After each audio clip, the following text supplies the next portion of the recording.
기도드립니다. 아멘.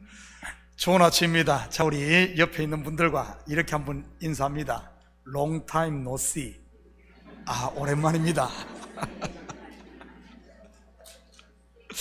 정말 오랜만이지요. 마치 반년 만에 처음 보는 것 같습니다. 제가 코로나 양성 반응이 나와 지난 주일은 격리하느라 집에서 온라인으로 예배를 드렸습니다. 제가 몇 년에 한 번씩 있는 고국 방문을 제외하면 20여 년 만에 처음으로 집에서 예배를 드린 것 같습니다. 지난 주일은 1부, 2부 모두 집에서 온라인으로 예배를 드렸는데 온라인 예배도 얼마나 은혜가 넘치고 감격적이었는지, 우리가 자칫 온라인으로 집에서 드리는 것이 예배야 하며 정죄하고 판단할 수 있는데, 여러분 그러지 마시기 바랍니다. 그렇다고 교회에 나오지 말고 집에서 계속 예배 드리라는 그런 말은 아니고요. 특별한 경우를 제외하고는 교회에서 함께 예배를 드려야지요. 왜냐하면 예배는 1시간 20분 드리는 이것만이 예배가 아니고, 헌금을 정성껏 준비하고 먼 길을 마다하지 않고 운전을 해서 교회에 오는 것과 함께 찬양하고 기도하고 말씀 듣는 이 시간, 그리고 예배 후에 떡을 떼며 교제하는 것, 그리고 받은 은혜를 마음에 간직하고 집으로 돌아가 한 주를 믿음으로 사는 이런 성도의 모든 것들이 다 예배인 것입니다. 심지어 성도의 한숨 한숨, 발걸음 하나하나, 작은 손짓까지도 다 하나님이 기뻐하시는 예배인 것이지. 마치 순진한 갓난아기가 엄마라는 말을 못해 마 하는 것이 부모에게 기쁨이듯이 말입니다. 이번에 제가 두 번째 코로나에 걸렸는데, 처음 걸렸을 때는 한 달 반가량을 심하게 아팠습니다. 그런데 이번에는 양성이 나온 지 5일 만에 몸이 회복되면서 바로 음성으로 바뀌더군요. 물론 백신 때문이기도 하겠지만 그만큼 코로나에 몸이 적응이 되었다는 뜻이지. 우리 성도님들 가운데 이번에 처음 걸려 많이 고생하신 분이 있다고 제가 들었습니다. 그렇다고 너무 겁먹지 마시기 바랍니다. 두 번째 걸리게 되면 5일이면 끝나니까요. 물론 다 그렇다는 말은 아니고요. 다시 말해, 코로나에 너무 주눅들지 말라는 그런 말입니다. 우리 몸이 각종 바이러스에 적응하며 결국 극복해 가듯, 여기에 계신 여러분의 삶도 수많은 어려움을 겪으며 극복하고 이겼기에 여기에 계신 줄 믿습니다. 신앙생활도 마찬가지인 것이고요. 말씀이 좀 어렵다고 포기하거나 귀를 닫고 그러지 마시고 잘 따라오시기 바랍니다. 처음에는 말씀이 달나라 별나라 이야기 같고 뜬구름 잡는 것처럼 들릴지 모르지만, 어느 날 갑자기 뜬구름 가운데서 비가 되어 내 영혼에 비로 적시고 내가 별빛이 되어 문 영혼의 길을 인도하고 있을 테니 말이지. 부모는 자녀들의 빛이 되고 목사는 성도들의 길을 인도하는 별과 같지 않습니까? 마찬가지로 우리 먼저 된 성도들은 나중된 성도들의 길잡이임을 여러분 잊지 마시기 바랍니다. 우리 식구들은 내 속에 있는 등이 빛을 발할 수 있도록 항상 여러분 속에 있는 빛 관리를 잘 할 수 있기를 축복합니다. 기름도 채워주고 한 번씩 심지도 갈아주고 말씀과 기도의 윈덱스로 마음의 이 창도 잘 닦아주면서 말이지. 오늘 목사님의 설교가 시적으로 변해서 하시는 분 계신가요? 맞습니다. 제가 코로나로 격리했던 지난 한 주간 내일 새벽부터 새로 강의할 욥기서를 많이 읽고 연구하고 공부해서 그렇습니다. 혹시 여러분 가운데 욥기를 정독해 보신 분 계신가요? 혹시 욥기 정독해서 한 번이라도 끝까지 정독해서 읽으신 분 있으면 한 손 들어 보십시오. 대단하십니다. 아주 존경스럽습니다. 저는 단독 목회만 해도 20년이 넘고 신앙생활이 30년이 넘어도 아직까지 욥기를 정독해 보지 못했습니다.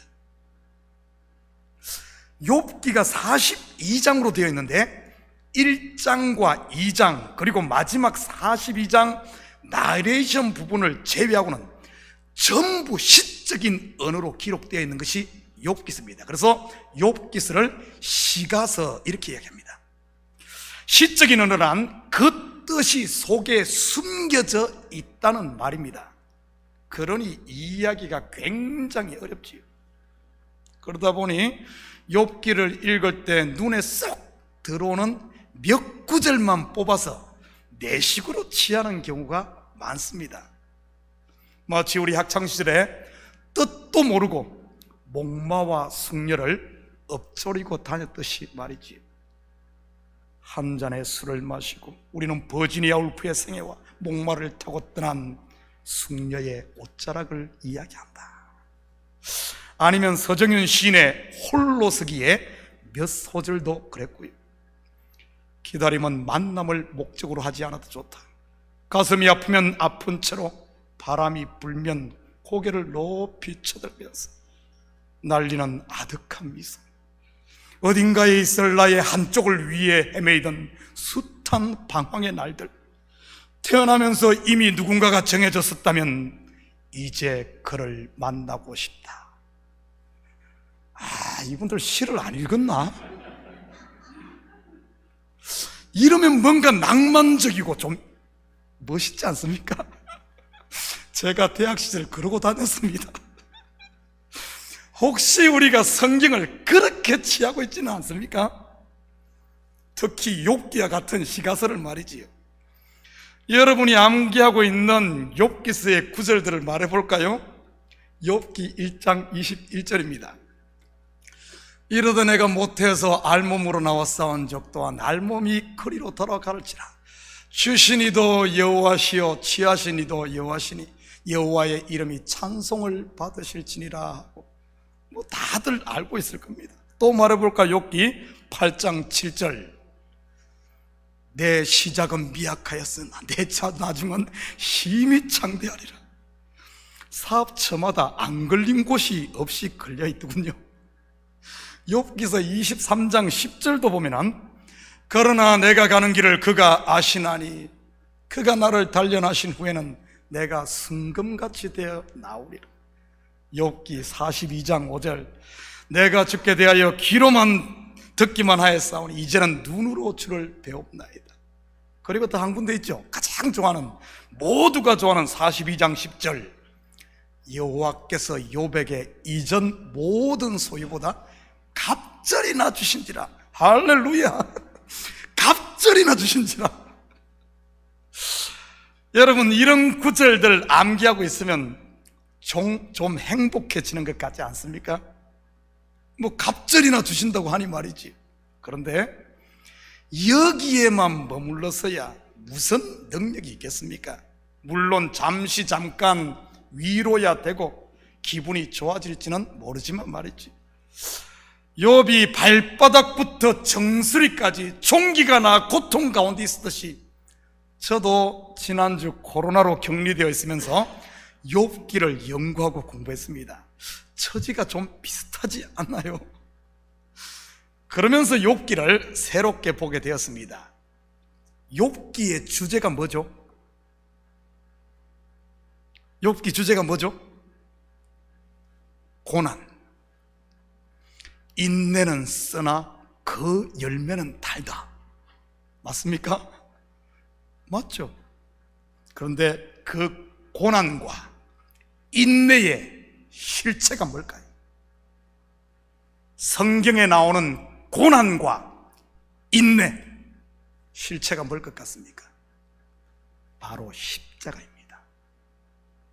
욥기를 한마디로 요약하면 예수 그리스도의 십자가와 부활이요, Lost and Find입니다.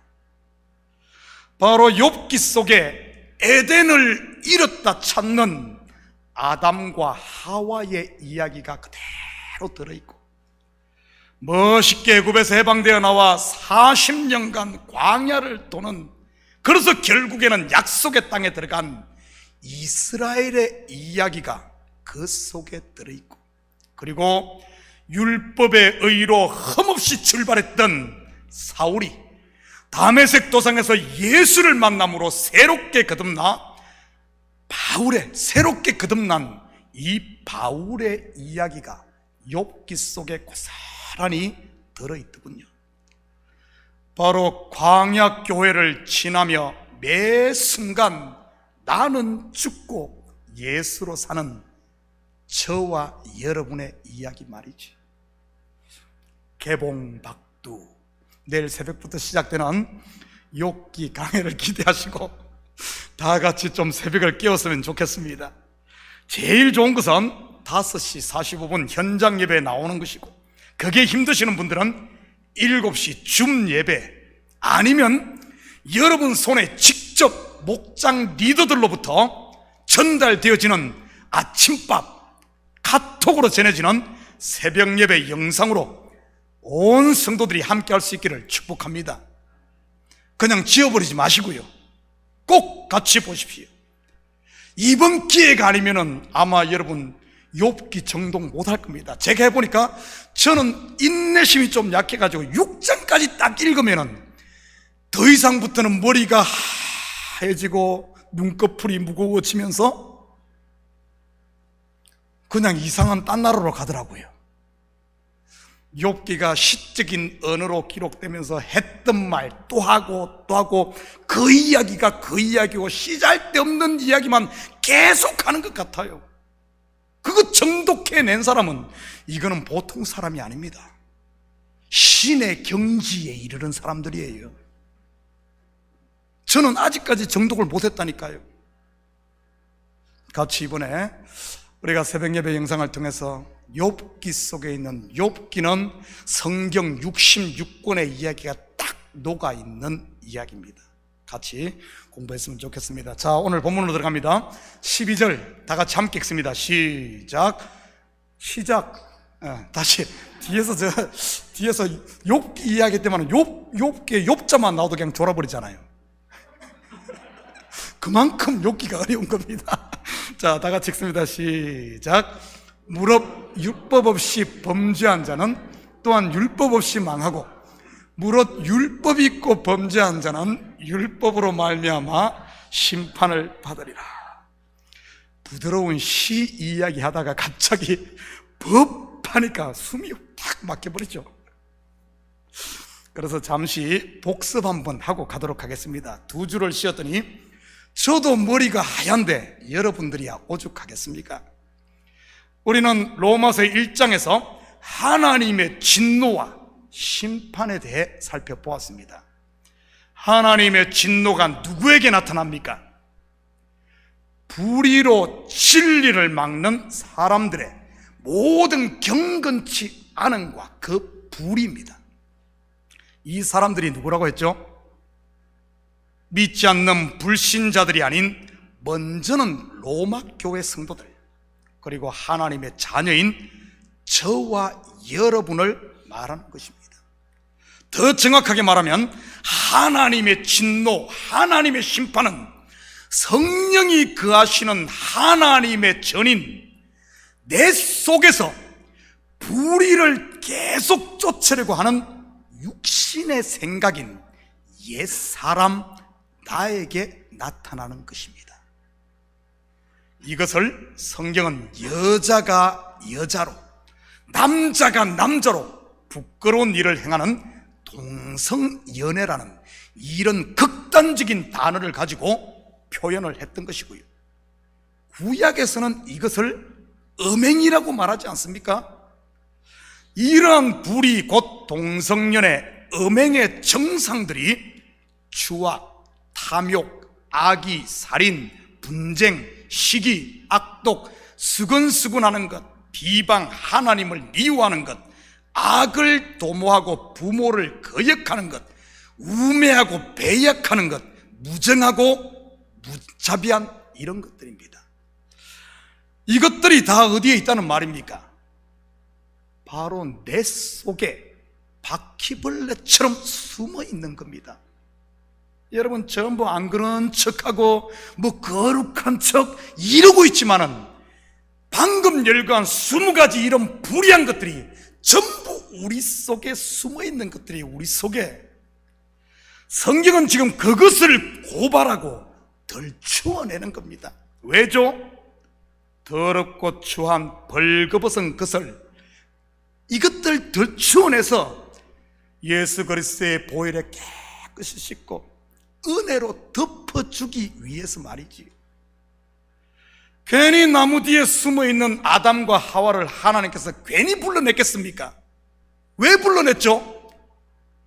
바로 그 속에 있는 이런 불의들을 제하고 심판하고 그에게 가죽옷을 입혀주기 위해서 불러낸 것 아니겠습니까? 내 속에 있는 이러한 불의가 가장 먼저 또는 자연스럽게 드러나는 현상이 우리 남을 판단하는 겁니다. 아담과 하와도 그랬지 않습니까? 먹지 말라고 했는데 왜 먹었니? 하나님이 묻자 그들의 대답이 뭡니까? 크리논, 헬라어로 크리논, 바로 판단이요, 정죄요, 변명 아니었습니까? 결국 내가 형제를 판단하고 정죄하는 것은 내가 하나님 자리에 올라 있다는 그런 말입니다. 율법으로 돌아가 있는, 다시 벌거벗고 있는 그 상태 말이지요. 그런 사람에게 은혜와 평강이 있을까요? 아닙니다. 다시 무거운 율법의 멍에 아래 놓이게 되는 것이지요. 이런 상태를 성경은 다른 말로 당을 지어 진리를 따르지 않는다고 하는 것입니다. 여기서 당을 짓는다는 말은 목사파, 장로파, 권사파 뭐 이런 이야기 하는 게 아니에요. 당을 짓는 것은 끝없이 내 속에 육신의 생각을 쫓으며 그것을 따라가려고 하는, 내 속에 자꾸 그것 쫓아가려고 하는, 그러면서 그걸 합리화하려고 하는 그것을 당을 짓는다 이야기하는 겁니다. 하와가 뱀의 말을 듣고 쫓아가는 것이 당을 짓는 거란 사실이죠. 하나님께서 복으로 주신 교회 공동체 마음을 열어 하나 되지 못하고 외로운 늑대로 계속 긋도는 인생 말입니다. 하나 되지 못하고 긋도는 인생, 그러면서 밖에서 계속 정죄하고 판단하고 하는, 그러면서 자기 마음을 위로하고 합리화시키며 하는, 그게 바로 당을 짓는 거란 거예요. 그게 당을 짓는 것. 그리고 그 자체가 계속해서 바깥에서 원망하고 울며 이를 갈고 있는 그것이 하나님의 심판인 것이고요. 성도는 이러한 육신의 생각을 내 속에서 자꾸 당을 짓고 내가 이렇게 하려고 하는 이것을 십자가에 못 박고 끊임없이 참고 선을 행해야 하는 것입니다. 이 말은 참고 선을 행한다 할 때 이 참고라는 말이 헬라 원어로 보면은 휘포모네입니다. 휘포모네. 이 말은 바로 하나님이 행하신 그 선하신 일, 그 선하신 일 밑에, 다시 말해 그분의 은혜 아래 계속해서 은혜를 우리는 끊임없이 벗어나려고 하잖아요. 애굽에서 나왔으면서 자꾸 애굽으로 돌아가려고 하잖아요. 소돔에서 나왔으면 자꾸 뒤돌아보잖아요. 은혜로 시작했다가 율법으로 돌아가려고 하잖아요. 이렇게 하려는 우리의 본성을 그렇게 돌아가지 않고 은혜 아래 끊임없이 나를 부인하며 머무는 그것을 뭐라 그런가 하면은 참고 선을 행한다는 겁니다. 선한 분은 하나님 한 분이에요. 그 선의 날개 아래 거하는 것을 바로 그것이 성도가 해야 될 일이라는 겁니다. 그런 성도에게 주어지는 상이 바로 영생인 것입니다. 여러분, 영생이 뭐죠? 영생이 뭐죠? 우리 성가대, 죽지 않고 천년만년 사는 게 영생입니까? 영화 반지의 제왕에 나오는 골룸처럼 말이지요. 스미글, 골룸 알아요? 그게 영생인가요? 이 시대 성도들이 너무 영화를 많이 봐가지고 영생을 다 그렇게 생각해. 그렇게 무슨 골룸이 영생인 줄 알아. 요한복음 17장 3절입니다 다 같이 한번 읽습니다. 시작. 영생은 곧 유일하신 참 하나님과 그가 보내신 자 예수 그리스도를 아는 것이니이다. 너들너들해진 무화과나무 잎으로 만든 치마를 벗기고 친히 자기의 독생자를 죽여 가죽옷을 지어 입히시는 하나님의 그 사랑을 아는 것이 영생입니다. 창기와 같이 아버지의 재산을 모두 탕진하고 마음과 몸이 만신창이가 되어 돌아왔지만 아버지의 아들이라 말할 수도 없고 종이라고도 말할 수 없는 정말 그런 자가 되어 돌아왔지만 단 한마디도 묻지 않고 그냥 답석 안아주시는 그 아버지의 참 마음을 아는 것이 영생입니다. 오늘 말씀 가운데 저와 여러분을 향한 하늘 아버지의 마음을 알 수 있기를 축복합니다. 그게 영생입니다. 12절 율법 없이 범죄한 자는 율법 없이 망한다고 했는데 여러분 이들이 누굽니까? 율법 없는 자, 이방인이지요. 그렇다면 율법이 있고 범죄하는 자는요? 당연히 유대인입니다. 한마디로 이 말은 율법이 있으나 율법이 없으나 모두가 다 심판 아래에 있다는 말입니다. 로마서 3장 10절에서는 의인은 없나니 하나도 없다는 말도 같은 의미고, 이것은 구원의 기준이 율법을 지켰는가 지키지 않았는가, 율법을 가졌는가 율법을 가지고 있지 않은가, 그게 아니라는 말입니다. 구원의 기준이 율법에 있지 않다는 말입니다. 그런데 사실 이 시대 대부분의 성도들이 여기에 사로잡혀 있지 않나요? 살인하지 않고 도둑질하지 않고 간음하지 않고 주일 성수 잘하고 헌금생활 잘하고 깨끗하게 살면 천국에 가고, 그렇지 않으면 지옥 가는 것으로 말이지. 그러니 결국 뭐를 의지합니까? 자기가 쌓은 율법의 의의를 의지하게 되는 것이죠. 나는 이것도 지키고 이것도 하고 이것도 했으니까 나는 천국 가 하며 자기가 쌓은 그거 의지하는 것 아닙니까? 그거 없으면요 너는 지옥 가 판단하죠. 성경의 바리새인들과 서기관들이 그러지 않았습니까? 자기들이 쌓은 율법의 의를 신주단처처럼 붙들고 있는 그들을 향해 예수님께서 하신 말씀이 뭐죠? 독사의 자식들아. 여러분, 바리새인 중에 바리새인이었던 바울도 예수님 만나기 전에는 이것 붙들고 있지 않았나요? 그러다가 그가 진리에 눈뜬 후에 고백이 뭡니까? 내가 배설물만 끌어안고 있었구나. 지금까지 내가 끌어안고 있었던 것이 배설물이었구나. 아닙니까? 여러분, 그렇다면 구원의 기준이 뭡니까? 구원의 기준이 뭐예요? 내 속에 아들이 있는가 없는가입니다. 하나님이 보내신 예수 그리스도 아들이 있으면, 내 속에 아들이 있으면 하나님의 아들이 되고, 내 속에 그 아들이 없으면 하나님과는 상관없는 자가 되는 것이죠. 바로 내가 그리스도의 하나님 베푸신 이 은혜 아래 있는가, 그렇지 않은가가 기준이라는 사실입니다. 그러니 성도는 무엇을 의지해야 하겠습니까? 바로 내가 쌓은 의가 아닌 하나님의 은혜와 긍휼인 것이지.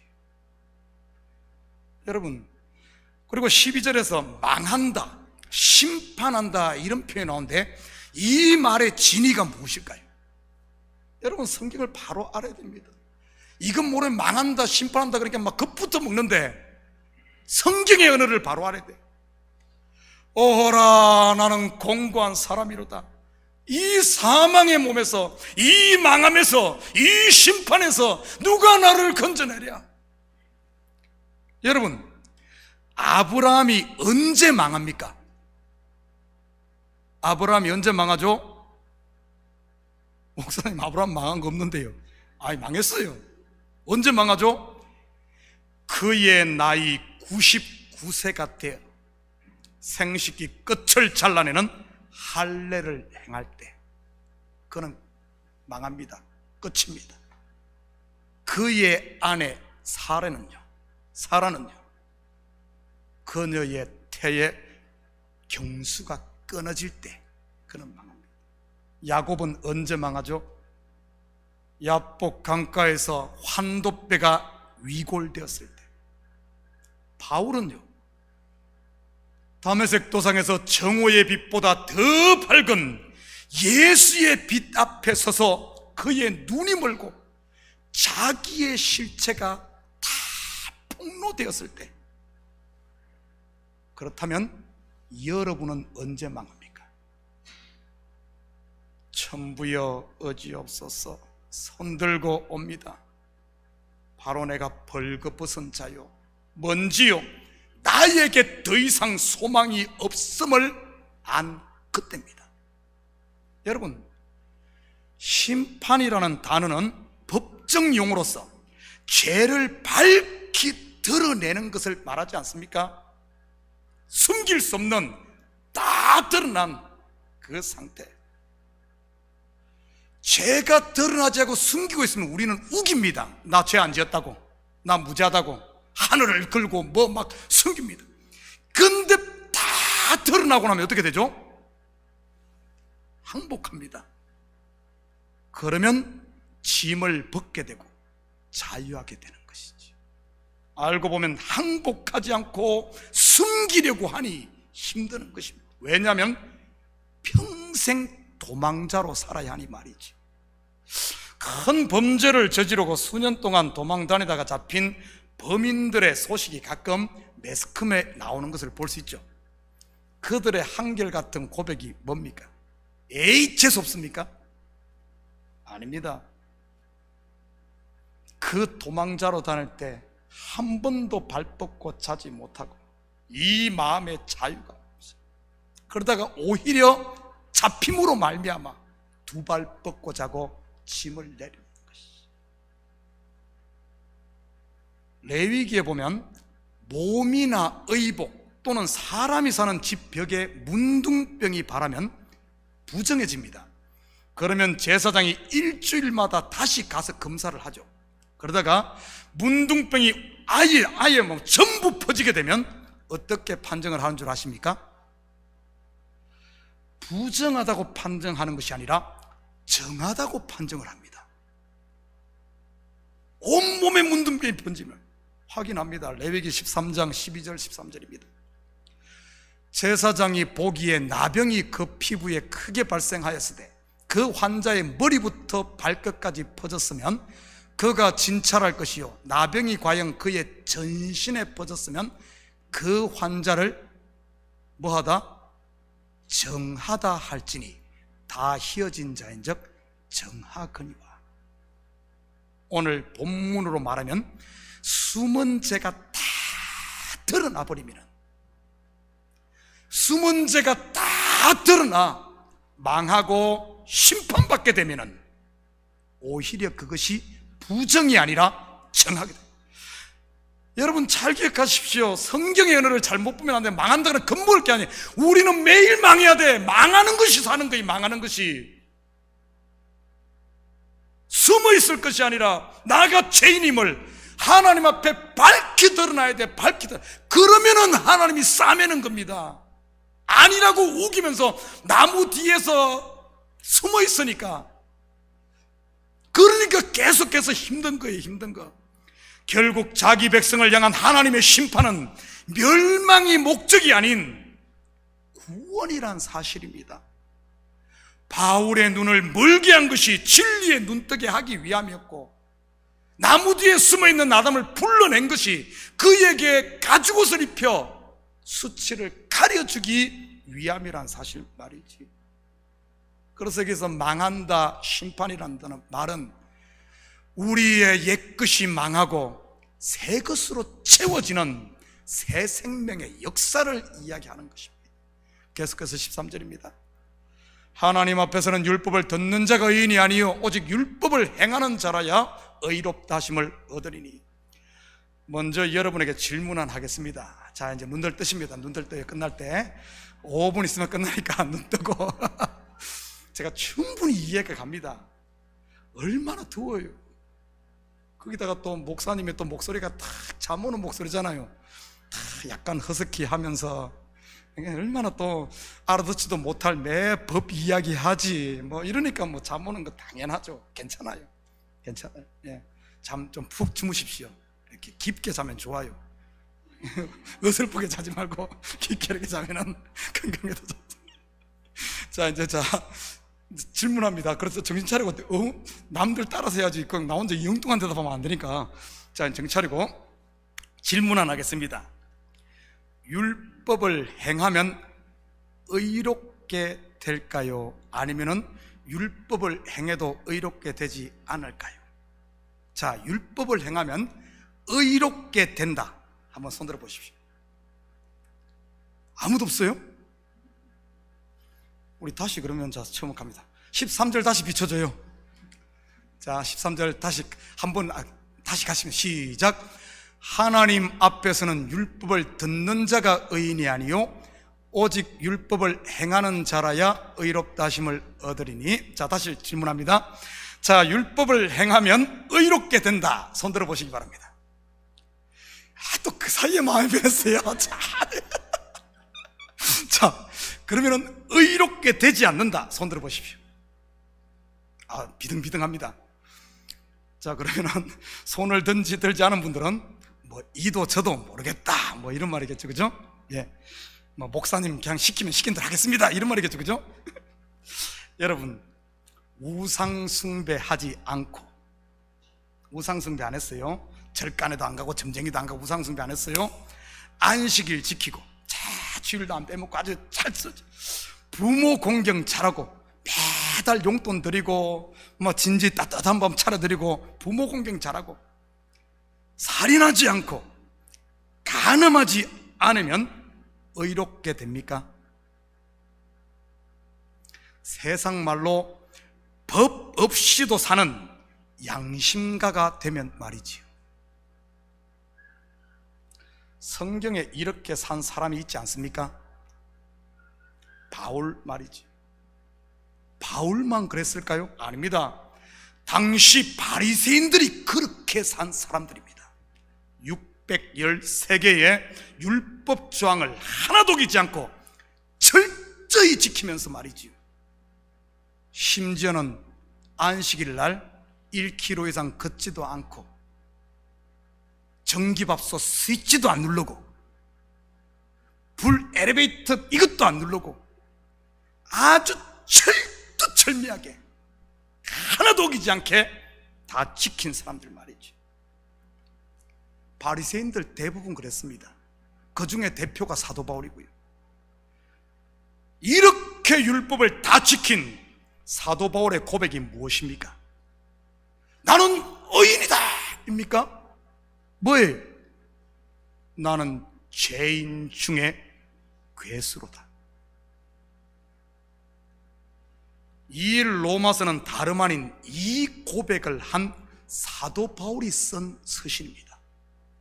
그렇다면 13절에 말하고 있는 율법을 행하는 자라야 의롭다 하심을 얻는다는 말은 도둑질하지 않고 살인하지 말라는 것을 말하는 것이 아님이 분명합니다. 그 이야기하는 게 아니에요.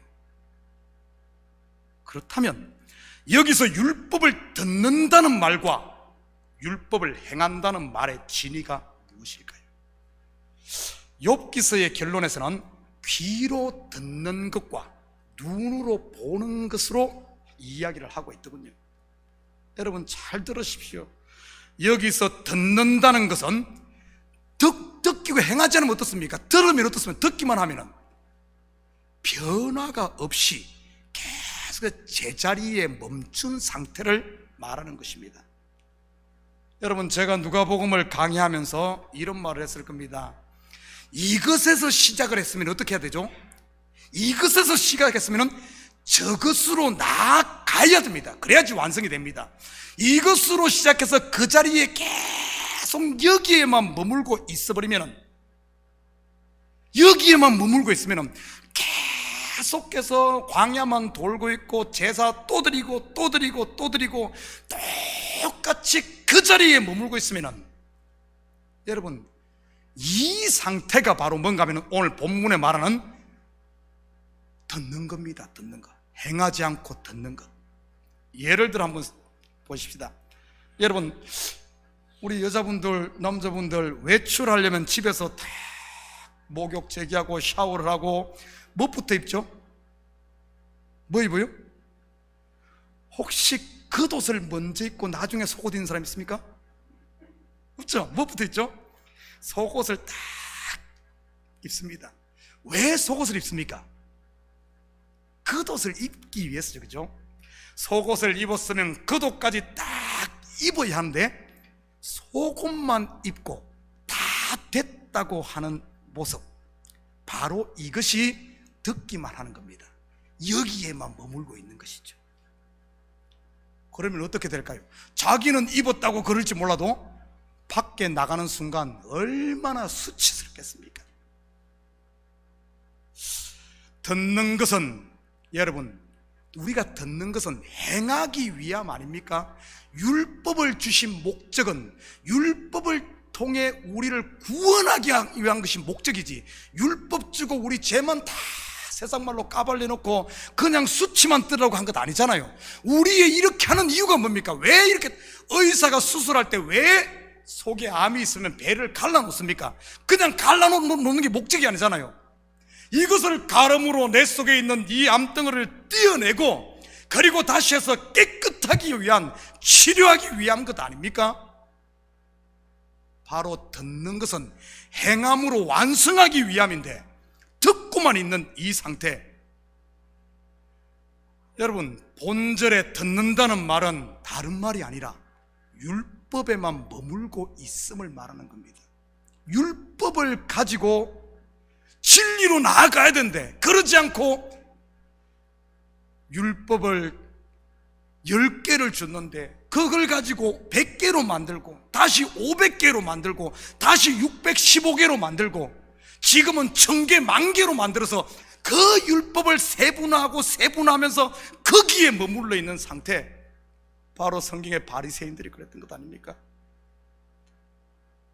이러한 모습이 12일이면 갈 가나안을 40년 동안이나 광야에서 헤매고 있는 그 모습이었던 겁니다. 여러분 혹시 지금 우리가 그러고 있지 않나요? 교회에서 각종 프로그램과 모임의 숫자만 늘리고 헌금의 명목만 늘리는 걸 말이지요. 우리가 예배를 드리고 각종 성경 공부를 하고 프로그램을 하는 이유가 뭡니까? 이것을 통해서 나를 향한 하나님의 사랑, 하나님께로 나아가야 되는데 그러지 못하고 나는 교회 프로그램 10개가 있는데 9개 참석했으니 나는 그래도 이만큼 했으니까 1등 신자, 아이고 저 집사님은 10개 중에 3개밖에 참여 안 했어, 그러니까 삼류 신자 하면서 이러고 있진 않나요? 여러분 이것이 다른 것이 아니라 오늘 본문에서 듣기만 하는 거예요. 듣기만 하는 거예요. 이 시대 너무 교회들도 그러고 성도들도 그러고 그냥 듣기만 하고 있는데 율법에 머물러 있는 겁니다. 그래서는 안 된다는 말이에요. 그렇다면 의롭다 하심을 받는 율법을 행한다는 것에 이 진리는 뭐겠습니까? 여러분, 율법을 주신 목적이 뭐죠? 그거 가지고 너 의롭다고 자랑하라고 줬습니까? 아닙니다. 율법을 주신 목적은 내가 벌거벗은 죄인임을 드러내는 겁니다. 우리를 고발해서 폭로해내는 것 말이지요. 그래야만 이 속에 있는 더러운 것들을 씻어내고 하나님이 주시는 이 세마포 옷, 그리스도의 옷, 의의 옷을 입을 수 있기 때문에 그런 겁니다. 마치 재산을 상속해주면 쫄딱 말아먹을 줄 알면서도 한 아버지께서 그 아들에게, 둘째에게 상속해준 이유가 뭡니까? 그걸 통해서 쫄딱 말아먹고 나는 이런 자구나, 나는 내 실체가 이거구나 하는 것을 알 때 그것 알아라고 준 것 아닙니까? 그런 아무것도 없는 죄인 중에 괴수임에도 그를 품어주시는 아버지의 참마음. 여러분, 우리 자녀들도 그래요. 여러분, 부모들 왜 자녀 사랑합니까? 자녀가 성적 좋아서 사랑합니까? 대부분의 여러분 자녀들은 그렇게 생각할 겁니다. 내가 성적 잘 맞아가면은 우리 아빠가 나를 사랑해. 근데 성적 못 맞아가지면은, 점수 떨어지면 우리 아빠가 나 사랑하지 않을 거예요. 그런데 그것 때문에 사랑합니까?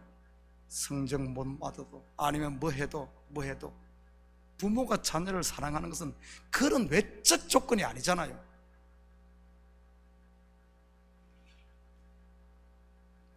왜 아버지가 둘째 아들 상속을 해줍니까? 바로 아버지의 참 마음을 알라는 것 아닙니까?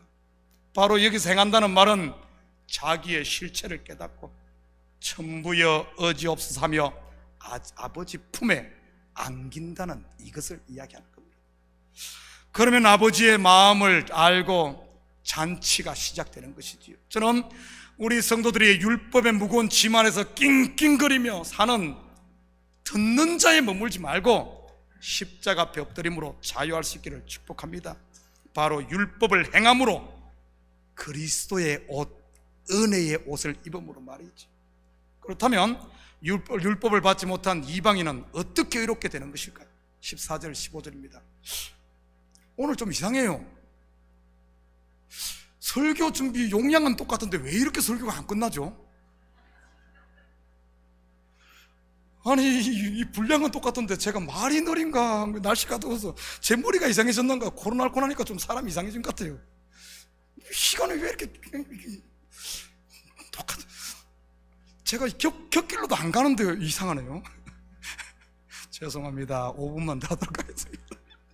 14절입니다 율법 없는 이방인이 본성으로 율법의 일을 행할 때는 이 사람은 율법이 없어도 자기가 자기에게 율법이 되나니, 이런 이들은 그 양심이 증거가 되어 그 생각들이 서로 혹은 고발하며 혹은 변명하여 그 마음에 새긴 율법의 행위를 나타내느니라. 여러분, 율법을 받지 못한 이방인은 무엇으로 우리 속에 있는 죄가 드러나? 바로 양심입니다.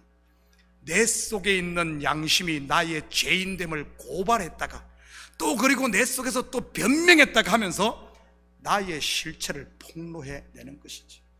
이 말은 아무리 여러분이 양심에 거리낌 없이 잘 살아도 그것 가지고 구원이 되는 것이 아니라는 것을 말하는 겁니다. 법 없이 살아도 그것 가지고 구원되는 게 아니라는 거예요.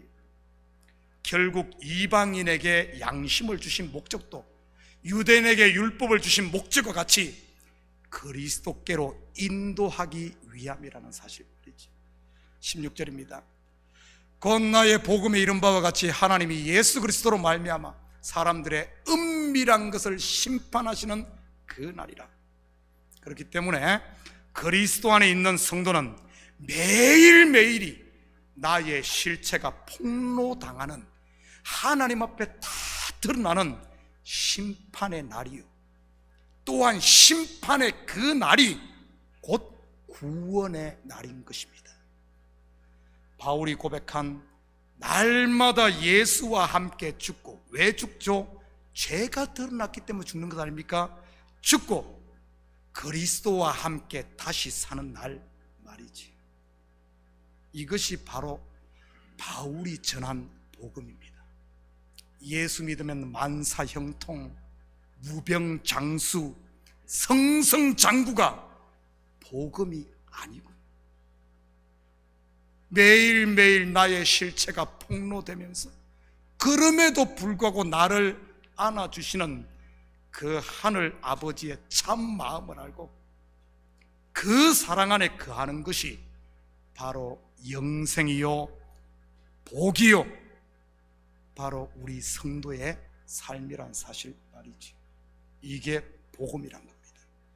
사랑하는 성도 여러분, 이 한 주도 여러분 속에 있는 불의가 드러날 때마다 나무 뒤로 숨고 지구멍으로 숨고 하지 마시고 십자가 앞에 당당히 나와 서심으로 나의 옛사람은 예수와 함께 죽고 심판당하고 망하고 그 망한 자리에 그리스도와 함께 새 생명으로 채워지고 새 사람으로 사는, 그래서 하나님이 우리를 위해 친히 준비하신 하늘의 평강과 은혜, 천국 잔치를 맛보며 사는 더 이상 종이 아닌 당당히 하나님 앞에 나아가 하나님이 준비하신 맛있는 음식을 먹는 하나님의 테이블에서 아들로 살 수 있기를 예수님의 이름으로 축복합니다. 같이 기도하십시다. 사랑의 아버지 하나님, 참으로 감사드립니다. 맞습니다. 우리는 하나님의 독생자 예수 그리스도를 주고 친히 바꾼 하나님의 아들입니다. 그럼에도 불구하고 우리 속에 있는 남아있는 이런 불의들이 우리를 끊임없이 나무 뒤로 숨게 하고 아버지 하나님 변명하고 도망자로 아버지함 살게끔, 그래서 우리의 삶이 때로는 힘들고 고단하고 참으로 예수를 믿으면서도 어려운 이유가 바로 여기에 있습니다.